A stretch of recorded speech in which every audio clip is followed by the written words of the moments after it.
49 ቁጥር 2 ላይ እግዚአብሔርሰ ገሃደ ይመጽእ ወአምላክነሂ ኢያረምም እሳት ይነድር ቅድሜሁ ብሎ ቅዱስ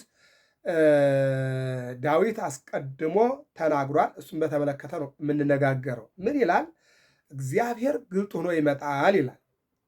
ለምሳሌ የመጀመሪያው እግዚአብሔር ግልጥ ሆኖ ይመጣል ያለው ዓለምን ሊፈጥር ይመጣል ነው። ይህ ዘካርያስ 12 ላይ ምን ይላል? ዘሰፎ ለሰማይ ሰማይን የዘረጋ ወሳረራ ለምድር ዲበዘባነ ባሕር መሬትን በውሃ ጀርባ የመሰረተ ወፈጠረ ነፍሰ ለሰብ መሬትን በውሃ ጀርባ የመሰረተ ለሰው ልጅ ነፍስን ምን ያለ ነው? የፈጠረ ነው ይለናል። ለማን? ለሰው ልጅ። ዘሰፋ ሰማይ ሰማይን የዘረጋም ድንግል አስተራየ ከድንግል ታየ እሞ ወላዲቶ ኪሃረሰ ወላዲተ አምላክ ወይም እናቱን ድንግል ማርያምን አደረገ።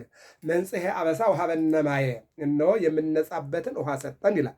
በአጭሩ ሰማይን የዚህ ዓለም ጣራው ሰማይ ነው፣ መሰረቱ መሬት ነው። ይህን ዘረጋና ፈጠረና በሰማይና በምድር መካከል 22 ስነ ፍጥረት አደረገ ይላል። የመጀመሪያው እግዚአብሔር ይመጣል ያለው ይህንን ነው ማለት ነው። ሁለተኛው እግዚአብሔር ለአድኖተ ዓለም ይመጣል ነው። ዓለምን ለማዳን ነው። ዓለምን ለማዳን የመጣው ዓለምን የፈጠረበት ወር መጋቢት 29 ቀን ነው። መጋቢት 29 ቀን ነው። ስለዚህ ዓለምን ለማዳን የመጣው ደግሞ መጋቢት 29 ቀን ነው ከድንግል ማርያም የተጸነሰው። አዎ መጋቢት 29 ቀን ዓለምን ፈጥሮ ከመሬት ማኅፀን አዳምን አምጥቶ ከአዳም ሔዋንን አደረገና በዓለም ቢያሰማራ በአዳምና በሔዋን በደል ምክንያት ዓለም ወደ ውድቀት ቢመጣ የወደቀውንና ያጠፋውን ሕዝብ ለማዳን እነሆ መጋቢት 29 ቀን ዓለምን በፈጠረበት ወርና ዕለት መጣና መድኃኔ ዓለም ተጸነሰ። ታኅሳስ 29 ቀን ተወልዶ በቀራንዮ መጋቢት 27 ቀን ተሰቅሎ ዓለሙን አድኗል ማለት ነው እና እግዚአብሔርሰ ገሃደ ይመጽእ ሁለተኛው እግዚአብሔር ግልጥ ሆኖ ይመጣል ማለት በቤተልሔም ተወልዶ ሕፃን ሆኖ ታየ። አዎ ሕፃን ሆኖ ግልጥ ሆኖ ታየ። በዮርዳኖስ ሲጠመቅ ግልጥ ሆኖ ታየ። በዓለም 3 ዓመት ከ3 ወር እየተዘዋወረ ሲያስተምር ግልጥ ሆኖ ታየ። ለ5000 ሕዝብ በሁለት ዓሣ በ5 እንጀራ ሲመግብ፣ እውር ሲያበራ፣ ለምጻም ሲያነጻ፣ ሙታንን ሲያነሳ፣ ድውያንን ሲፈውስ፣ አዎ የቃሉ ትምህርት የእጁ ታምራት ሰዎችን ሲያስደስት ታየ ይላል። ይቀጥልና ባስተማረው ትምህርትና በፈጸመው ታምራት በምቀኝነት ቀራንዮ ላይ በገመድ ታስሮ እየተጎተተ መስቀል ተሸክሞ ቀራንዮ ወጥቶ በ5 ምስማር እነሆ ተቸንክሮ በአንድ ጦር ተወግቶ 6666 ግርፋት ተገርፎ ሆምጣጤ ጠጥቶ ነፍሱንና ስጋውን ለይቶ እነሆ በሲኦል ውስጥ ያሉ ነፍሳትን በርብሮ ወደ ገነት መልሶ ዲያብሎስን አስሮ ሰይጣንን አስወግዶ ይልቁንም ዮሴፍና ኒቆዲሞስ ወደ መቃብር አወረዱት። በ3ኛው ቀን ተነሳና በ40ኛው ቀን ወደ ሰማይ አረገ። ዳግም ይመጣል ግልጡ ነው ያለው ይህንን ነው። ሲወለድም ታየ፣ ሲጠመቅም ታየ፣ ሲሰቀልም ታየ፣ ሲነሳም ታየ፣ ሲያርግም የሐዋርያት ሥራ ምዕራፍ 1 ቁጥር 9 ላይ ወደ ሰማይ አረገ። ደመናም ተቀበለችው፣ ከዓይናቸውም ተሰወረ። መላእክትም ቅዱስ ሚካኤልና ቅዱስ ገብርኤል ለሐዋርያት ይህ የናዝሬቱ ኢየሱስ እንደዚህ በግልጥ መጥቶ በግልጥ ሲወጣ እንዳያችሁት በግልጥ ዓለምን ሊወስድ ይመጣል አለና ዕለተ ምጽአትን ይመጣል ብለው ለሐዋርያት መላእክት ነግሯቸዋል ማለት ነው። ስለዚህ ሁለተኛው ዓለምን ለማዳን ይመጣል የሚለው ነው። ሶስተኛው ደግሞ ዓለምን ለመጠቅለል ነው። ይሄ ዕለተ ምጽአት የተባለው አዎ ዕለተ ምጽአት ዓለምን ለመጠቅለል ይመጣል አለ። እግዚአብሔርሰ ገሃደ ይመጽእ ወአምላክነሂ ኢያረምም እሳት ይነድድ ቅድሜሁ እሳት በፊቱ ይነዳል ማለት ይፈርዳል ማለት ነው። በቃ ለጻድቃን ይፈርዳል፣ በኃጥአን ይፈርድባቸዋል።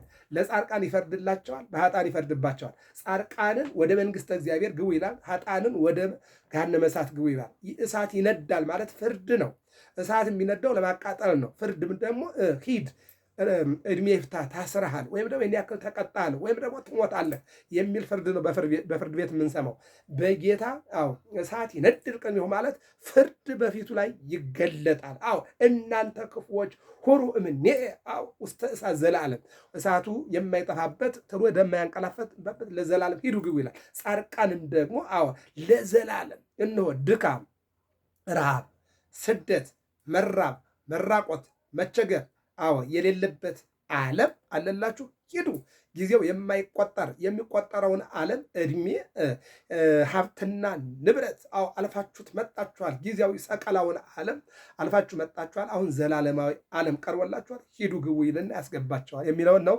መዝሙር 49 ቁጥር 2 ላይ ያየነው ይሄ ነው። እንግዲህ የመጨረሻው ወንጌሉ ነው። ወንጌሉ እንዲህ ይላል። ኢየሱስም ከመቅደስ ወጥቶ ሄደ፣ ደቀ መዛሙርቱም የመቅደሱን ግንቦች ሊያሳዩት ቀረቡ ይላል። መጨረሻ ላይ እነሆ እንዲብሏቸው ነበረ፣ እነሆ ቤታችሁ ባዶ ይቀራል ብሏቸው ነበር። አዎ ቤታችሁ ባዶ ይቀራል፣ ቤተ መቅደስ ባዶ ይቀራል ብሏቸው ነበርና አሁን ከዚያ ይህን ካላቸው በኋላ ኢየሱስም ባዶ ይቀራል ቤተ መቅደሱን ብሎ ከነገራቸው በኋላ ከመቅደስ ወጥቶ ሄደ፣ ደቀ መዛሙርቱም የመቅደሱን ግንቦች ሊያሳዩት ቀረቡ ይላል። አሁን ባለፈው ባየነው ደረጃ ላይ በተደጋጋሚ መቅደስ ማለት ዓለም የእግዚአብሔር ቤተ መቅደስ ነው። ጣራው ሰማይ ነው፣ መሰረቱ መሬት ነው። ይሄ የእግዚአብሔር የክብሩ መገለጫ ነው። በሰማይ ፀሐይ፣ በሰማይ ከዋክብት፣ በሰማይ ጨረቃ የእግዚአብሔር ፍጡራን ናቸው። በምድር የሰው ልጆች፣ እንስሳት፣ አራዊት፣ ተራራው፣ ሜዳው፣ ሸንተረሩ፣ ውሃው፣ ወንዙ፣ ይሄ ሁሉ የእግዚአብሔር መገለጫው ነው ማለት ነው። ስለዚህ እነሆ ዓለም ቤተ መቅደስ ነው። ይህን ሊያሳዩት ቀረቡ ነው። ሁለተኛው ቤተ መቅደስ ማለት እነሆ ይሄኛ ሰርተን የምንገለገልበት ነው። ትልልቅ ህንፃዎችን፣ ትልልቅ ቤተ መቅደሶችን፣ ካቴድራሎችን፣ ሰማይ ጠቀሱ ፎቆችን ሊያሳዩት ወደዱ ይላል። በዚህን ጊዜ እርሱም ግን መልሶ ይህን ሁሉ ታያላችሁን? እውነት እውነት እላችኋለሁ ድንጋይ በድንጋይ ላይ ሳይፈርስ በዚህ አይቀርም አላቸው። አለቀ። አሁን ይሄ የታነጸው ሁሉ ሁሉም አንዱ በአንዱ ላይ ይፈርሳል። ድንጋዩ በድንጋዩ ላይ ይወድቃል። ምክንያቱም እስኪ እንመልከተው። በዘፍጥረት ምዕራፍ 11 ላይ ባልተወሰነ ቦታ ባልተፈቀደ ቦታ ያልተፈቀደ ግንባታ የገነቡ እነዚያ ሰብአ ሰናዖሮች እነሆ በነፋስ ኃያል ተቀጠቅጦ ለሃይማኖተ ተርሴስ ድብልቅልቅ አድርጎ አውርዶ እነሱንም ያንን የገቡትንም ግንባታ አፈራርሶ ባቢሎን የተዘራ ከተማ አድርጎታል። ዘራው ማለት ነው። እዚህ ጋር ደግሞ ምን አላቸው? ድንጋይ በድንጋይ ላይ ሳይፈርስ አይቀርም ማለት በቃ አለቀ ነገራቸው። የትኛው የመጀመሪያው የምታዩት ቤተ መቅደስ፣ ዋናው ግን የሰው ልጅ ይሞታል፣ የሰው ልጅ ይነሳል። ይሄ የምናየው 8 ቢሊዮን ሕዝብ እንዳልነበር ይሆናል፣ ይጠፋል ማለት ነው። እርሱም በደብረ ዘይት ተቀምጦ ሳለ ደቀ መዛሙርቱ ለብቻቸው ወደ እርሱ ቀርበው ንገረን፣ ይህ መቼ ይሆናል? ምኑ ድንጋይ በድንጋይ ላይ የሚፈርስበት ይልቁንም ደግሞ ዓለም ካነበረበት ወዳልነበረበት የሚሆንበት እነዚህ ሰማይ ጠቀስ ህንፃዎች ወደ አመድነት የሚቀየሩበት ሜዳውም፣ ተራራውም፣ ወንዙም፣ ሸለቆውም ሰው ሁሉም አንድ ሆኖ ወደ አመድነት የሚቀየርበት ይህ መቼ ይሆናል? ማለትም የመምጣትህና የዓለም መጨረሻ ምልክቱስ ምንድን ነው አሉት። እነሆ የመጀመሪያው ዓለምን ለመፍጠር ስትመጣ አመ ይፈጥራ እግዚአብሔር ለምድር ይዜኖ ለሰማይ ወይተማከረ ምስለ መላእክቲሁ፣ ከማንም ጋር ሳትነጋገር በአንድነት በሶስትነት በስላሴ ፈቃድ ዓለምን አመጠህ ሰማይን ከላይ ዘርግተሃል፣ መሬትን ከታች መስርተሃል። በዚህ ዓለምም 20 ዓለማትን ፈጥረህ በ20 ዓለማት ትመሰገናለህ። 20 ዓለማት አይወሰኑህም አይጠቀልሉህም፣ አንተ ግን ትጠቀልላቸዋለህ። 20 ዓለማት ያልወሰኑህንና ያልጠቀለሉህን ድንግል ማርያም እንድትወስንህ አድርገህ 9 ወር ከ5 ቀን በማኅፀኗ ወስና ወልዳህ ዓለምን በመስቀል ተሰቅለህ አድንሃል። አሁን ያንን መምጣትህን አይተናል። አሁን ደግሞ እነሆ ዓለምን ለመጠቅለል የምትመጣው መቼ ነው? ምልክቱስ ምንድን ነው? የዓለም መጨረሻስ ምልክቱ ምን ሊሆን ይችላል አሉና አንድ ሆነው ጠየቁት ይላል። ኢየሱስም መልሶ እንዲህ አላቸው።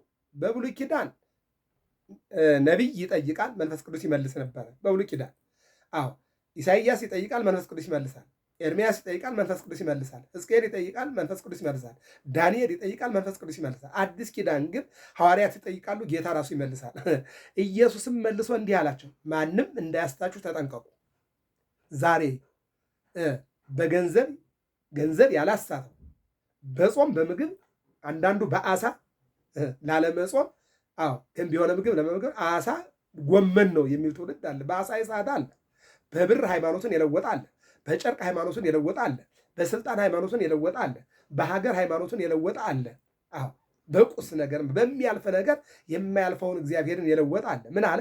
ኢየሱስም መልሶ እንዲህ አላቸው፣ ማንም እንዳያስታችሁ ተጠንቀቁ። ማንም ገንዘብም ቢሆን ሰውም ቢሆን ሃይማኖትም ቢሆን ስልጣንም ቢሆን ሀብትም ቢሆን እንዳያስታችሁ ተጠንቀቁ አለ። ቀጠለ። ብዙዎች እኔ ክርስቶስ ነኝ እያሉ በስሜ ይመጣሉና ብዙዎችን ያስታሉሃል። አዎ አሁን ዛሬ ስልጣንም እኔ ኢየሱስ ነኝ ብሏል። ሀብትም እኔ ኢየሱስ ነኝ ብሏል። ሰዎችም ተደራጅተው እኔ ኢየሱስ ነኝ እያሉ ኬንያ ላይ እንደምናስበው ኢየሱስ ክርስቶስ መቼም በጥቁርነት ዲያብሎስ ተገልጿል፣ በቀይነት ኢየሱስ ክርስቶስ ይገለጣል ሁልጊዜም አይደለም። ግን እኔ ኢየሱስ ነኝ ብሎ የመጣ አለ። እኔ ማርያም ነኝ ብላ የመጣ አለች። ዛሬ ያልመጣ ማን ነው? አዎ የመጣው አይቆጠርም። ያልመጣው እንደው ምናልባት የሚቆጠር ካለ ያንን ማየት ይቻላል። ብዙዎች እኔ ክርስቶስ ነኝ እያሉ በስሜ ይመጣሉና ብዙዎችን ያስታሉ። አዎ ኢየሱስዬ፣ አዎ ኢየሱስን ተቀበል። የት? እዚህ አዳራሽ፣ እዚህ ወንዝ፣ እዚህ ተራራ፣ እዚህ የሚሉ እንደሚመጡ አስቀድሞ ተናግሮ ነበርና